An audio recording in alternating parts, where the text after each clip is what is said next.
Welcome back, Wolfpack. Verlis here, and while it may not seem like it, I'm a huge fan of Five Nights at Freddy's. I will not play the game. No, there's no amount of money. I'm a coward. I am very happy with being a coward. You know, I do not want to be scared on that level, emotionally and just directly.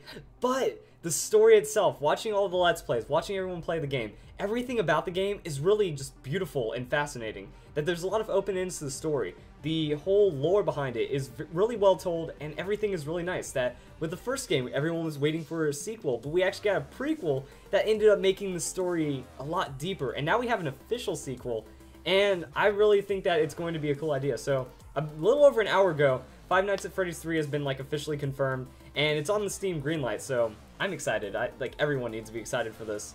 And the description is really interesting because it seems like the owners of Freddy Fazbear's, they've learned their lesson. They're like, we're never opening another one of these things with the attractions again.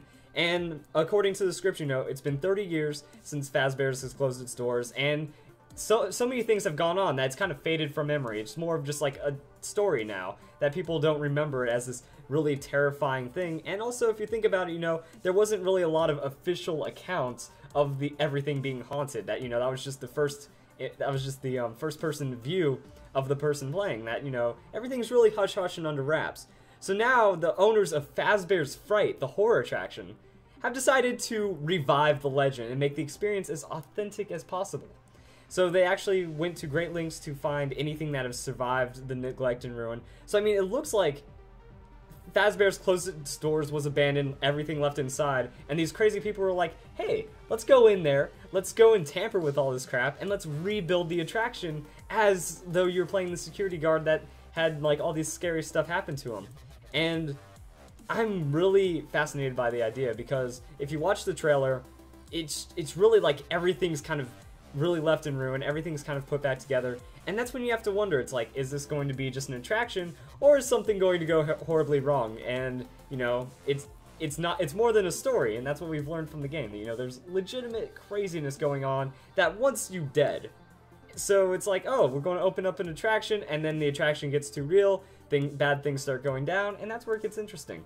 Also, I really like the idea because it feels like the game itself, like Five Nights at Freddy's itself, is starting to satirize that it's like, oh, we became so popular that we want the legend to keep on going. So it's not even like telling more about the story directly, that we might find bits and pieces as people try to recreate what happened back there, but it's not going to be directly the same game. It's just kind of like a reaction to what happened with the myth, and I think that that's like a really cool concept to go with.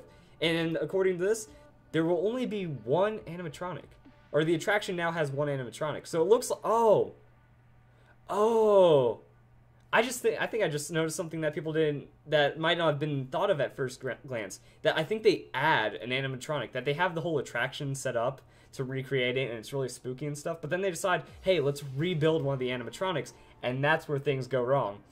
I think that that might be what ends up happening here, and I'm really excited. Like, I want to see the story grow. I want to see this whole cultural phenomenon just keep growing. I don't think it's tired. I don't think anything's being too rushed. Like, Five Nights at Freddy's 2 was solid. While it did come out surprisingly fast, it didn't feel rushed. And I think that that's the beauty here. So, it's going to be a really impressive game. I can't wait for more things.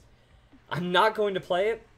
I'm very, very sure. Like, I feel like, you know, there's a lot of other people on YouTube doing the Let's Play. I'd rather just sit back and enjoy the story. But it is something that I have enough interest in to make the video on my first thoughts. So if you guys enjoyed this video, and it's hard to have a nice day. This is pretty spooky stuff. But I hope you all have a nice day.